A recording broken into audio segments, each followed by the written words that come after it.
Hola chicos, hoy quería hacer un vídeo un poco especial. Eh, Me gustaría contaros mi historia, cómo empezó todo y cómo ha ido transcurriendo mi vida hasta el día de hoy. El primer vídeo que hice para YouTube expliqué un poco por encima cómo sucedió todo, pero me gustaría hacerlo más detalladamente. Hoy no está siendo un día sencillo, de hecho estoy aquí en la cama. Es complicado y sé que muchos de vosotros estáis pasando por un momento difícil también. Entonces he pensado que no hay mejor día que hoy para hacer este vídeo, ¿no? Bueno, mmm, todo empezó cuando yo era niña. Recuerdo cuando teníamos clases de educación física en la escuela y había que hacer el pino o había que hacer volteretas o cualquier ejercicio en el que hubiera que hacer un cambio de postura repentino. Yo recuerdo que me mareaba mucho y yo miraba a mis compañeros y veía que se recuperaban, o sea, hacían el ejercicio y seguían como si no hubiera pasado nada, y a mí me costaba. Otra cosa que yo no era capaz de hacer era, no sé cómo se llama, cuando hay una escalera en el techo y tienes que ir sujetándote peldaño a peldaño y pasando de un lado a otro. Yo eso tampoco era capaz de hacerlo. Entonces, yo nunca comprendí muy bien por qué me pasaban esas cosas. Creí que era relativamente normal. Luego, ahora ya doy respuesta a muchas de esas cosas, ¿no? Por ese momento yo no tenía síntomas de nada. A los 12 años ha sido la primera y única vez que me he desmayado. Ese día yo recuerdo levantarme muy mareada de ir dándome contra las paredes mientras caminaba. Y fue el primer y único de síncope que he tenido. Y fue a partir de los 16 años cuando yo empecé a sentirme bastante mal. Empecé a sufrir episodios de mareos muy fuertes y tenía muchas náuseas también.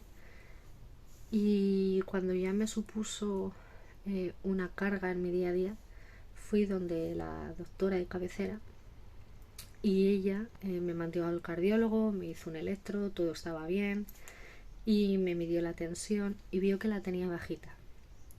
Entonces ella me dijo que era normal en las chicas adolescentes tener la tensión baja y por ende mareos. Entonces me dio una serie de consejos. Me dijo que aumentara la sal en mi dieta, que tomara café, que comiera frutos secos y que si me mareaba mucho y veía que me iba a desmayar, que me sentara y metiera la cabeza entre las piernas para que me bajara la sangre a la cabeza y no me desmayara. Entonces yo pues le hice caso y dije pues será normal, se me pasará con el tiempo. Le hice caso y continué con mi vida.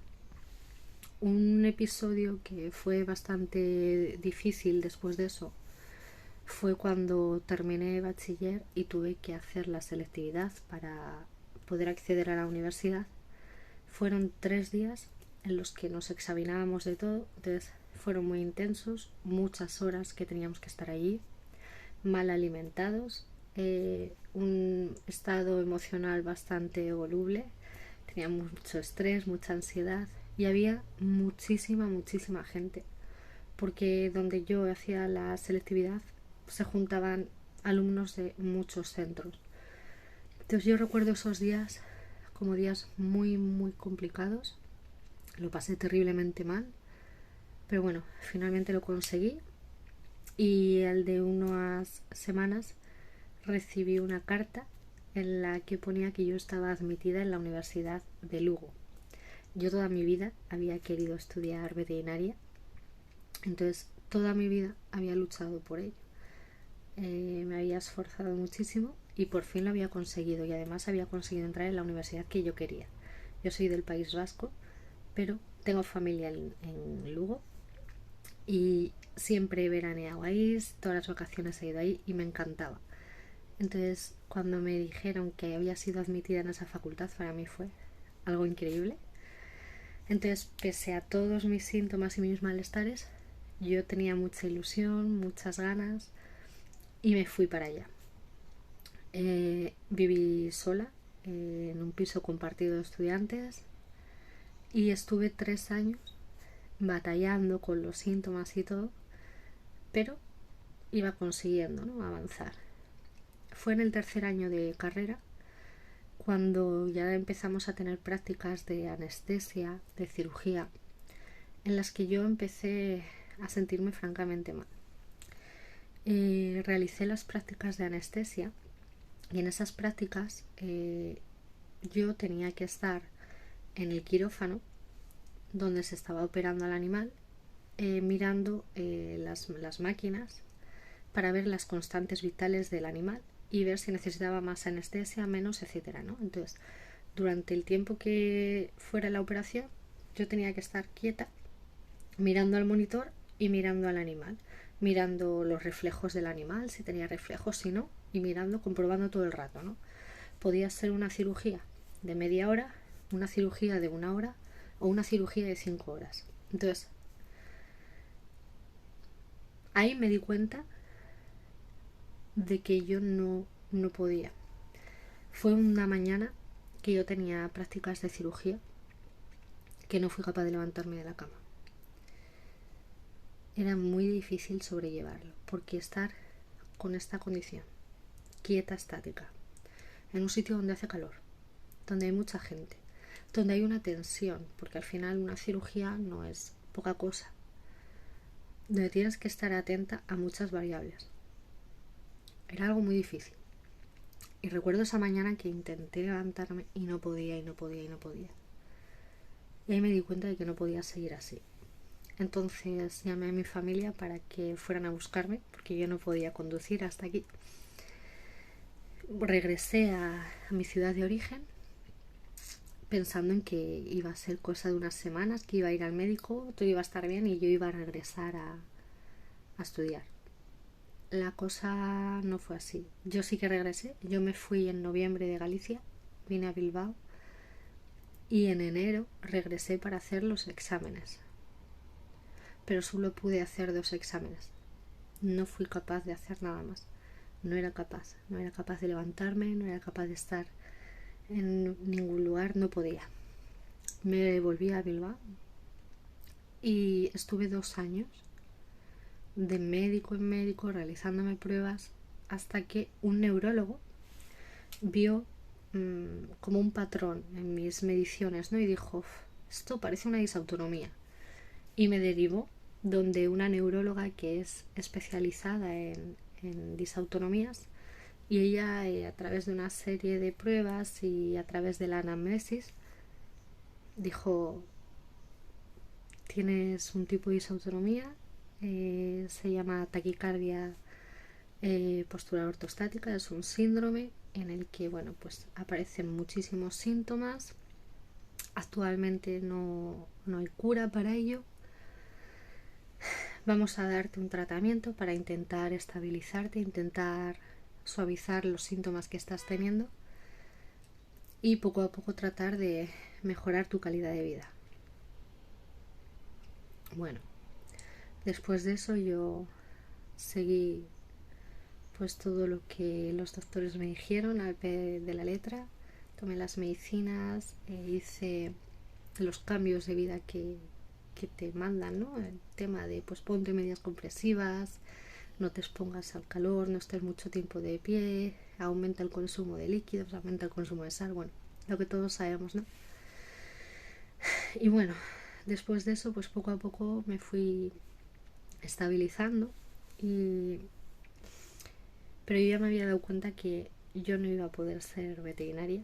Yo toda la vida había querido ser veterinaria de grandes animales, caballos, vacas, ovejas, ganado, ¿no? Animales de abasto. Y ese tipo de veterinarios tienen que recorrer muchos kilómetros a lo largo del día, van solos, tienen que realizar cirugías sin asistencia. Entonces yo era consciente de que yo en mi condición no iba a poder hacerlo. Primero porque no tenía la energía para manejar un animal tan grande. Segundo porque imaginaros que en medio de una cirugía me mareo, pierdo el conocimiento, lo que sea, la vida de ese animal está en serio peligro. Y tercero, no era capaz de recorrer los kilómetros que tienes que recorrer a lo largo del día. Porque hay momentos en los que tienes un mareo tan fuerte que no puedes conducir, porque es peligroso tanto para ti como para los demás, ¿no? Entonces yo en ese momento decidí renunciar a mi sueño, pero abrí un nuevo sueño, ¿no? Y decidí estudiar para ser auxiliar de clínica veterinaria y también me saqué el título de asistente técnico veterinario. Me puse a estudiar, terminé el curso, hice las prácticas en una clínica y ahí la realidad otra vez se vino sobre mí. Me di cuenta que era muy difícil, pese a que yo ya estaba estabilizada, en cierto modo, era muy difícil para mí el manejo de los animales. Por ejemplo, levantar a un perro de 40 kilos y ponerlo sobre la mesa o inmovilizarlo para realizarle una placa, una radiografía, sujetarlos a la hora de tener que canulizarles, ponerles vías, etc. Para mí era un esfuerzo muy grande. Cuando tenía que realizar radiografías y me tenía que poner el mandil de plomo, el collarín de plomo, etc., todo ese peso más el esfuerzo que tenía que hacer con el animal, etc., era terrible porque me dolía todo una barbaridad, me quedaba sin aliento, me mareaba. A la hora de asistir en las cirugías, ayudar al veterinario en la cirugía, el estar tantas horas quieta era muy difícil. Entonces ahí también me di cuenta que está bien tener sueños, pero muchas veces hay que ser conscientes de las capacidades que tenemos y no ser egoístas. Porque si yo fuera egoísta, diría, vale, sí, voy a trabajar de esto. Pero la calidad del servicio que yo iba a brindar no iba a ser la idónea, porque mi cuerpo no me lo permite. Entonces en ese momento decidí que si encontraba trabajo de ello, pero a nivel administrativo, pues yo que sé, estar en una clínica en el mostrador, vendiendo artículos, cobrando, etcétera, pues estaría bien. Pero yo no era capaz a nivel físico de llevar a cabo ese trabajo. Entonces salí de ese periodo de crisis con muchas enseñanzas. Fue un periodo duro. Aceptar pues que las metas que yo había tenido durante toda mi vida ya no estaban. Es muy difícil. Estuve en terapia psicológica durante 1 año y medio, creo que fue, para tratar de, pues eso, ¿no?, de ayudarme a controlar la ansiedad en los periodos en los que yo estaba muy sintomática, también para aceptar pues mi nueva realidad, etcétera. Me ayudó mucho y bueno, poco a poco salí de esa crisis hasta el punto de estabilizarme y ya los médicos me dijeron que ya podía dejar de tomar la medicación, que me iban a seguir llevando un control, pero que estaba muy bien, que estaba muy estabilizada. Entonces volví a trabajar, me mudé. Yo vivía en Bilbao y bueno, empecé una relación sentimental con una persona y me mudé a otra comunidad autónoma y estuve 3 años estabilizada. Y os preguntaréis, ¿y cómo has vuelto a tener una crisis? Después de 3 años de estabilidad, ¿cómo has acabado como estás ahora, no? Estando ya 4 años incapacitada. Bueno, durante ese tiempo de estabilidad, como os he comentado, yo me mudé a otra comunidad autónoma. En esa comunidad autónoma el clima era más cálido, hacía mucho más calor y eso me detonaba muchos síntomas. Entonces yo allí, en esa comunidad, acudí al servicio de neurología para que me llevaran un seguimiento. Yo de aquí de Bilbao saqué todo mi expediente y allí llevé pues todo, ¿no?, las pruebas que me hicieron, los tratamientos que había estado recibiendo y todo. Fui al neurólogo, le di esos papeles, le dije el diagnóstico que yo tenía y el neurólogo se me quedó mirando y me dijo, ¿a ti te ha mirado un otorrino?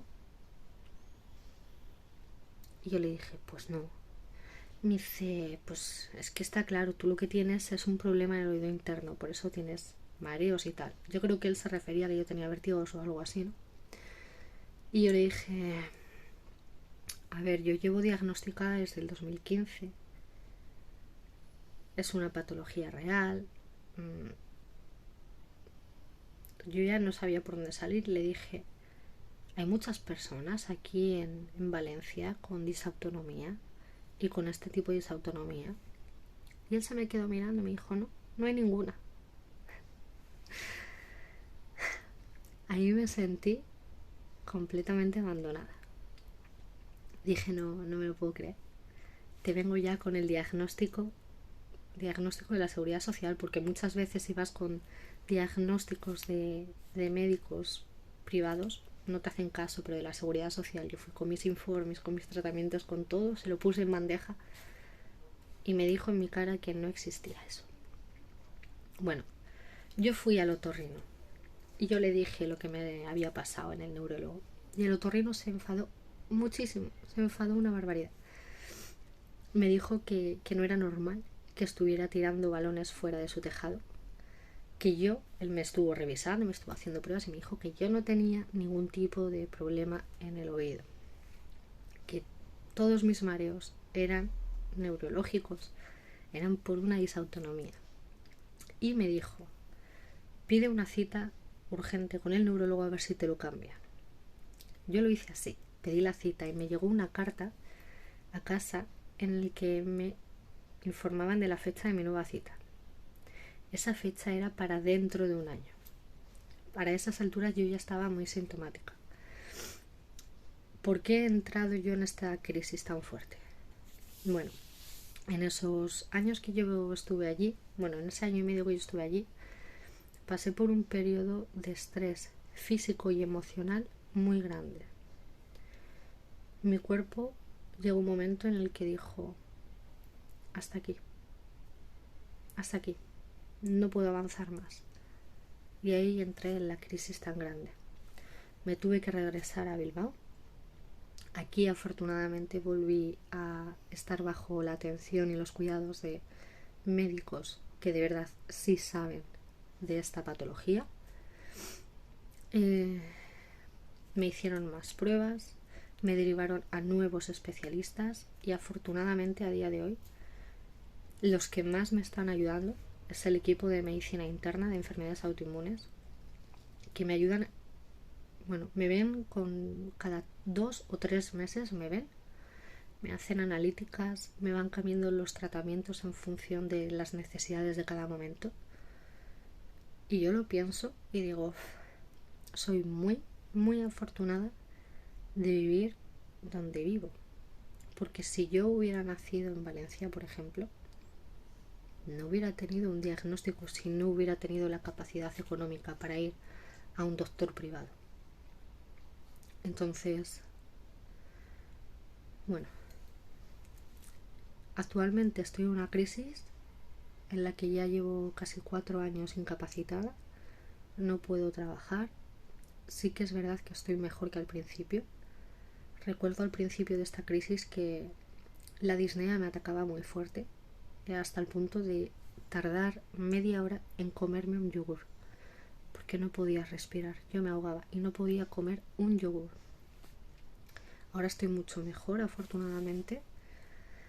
Puedo hacer recados, por ejemplo, puedo ir al supermercado o ya soy capaz de ir al hospital sola, pero hay días muy duros, muy difíciles. Hoy es un día bastante duro, tengo muchos mareos, mucha fatiga, disnea. Yo realmente hoy no sé por qué es. Me he mirado la tensión y está bien.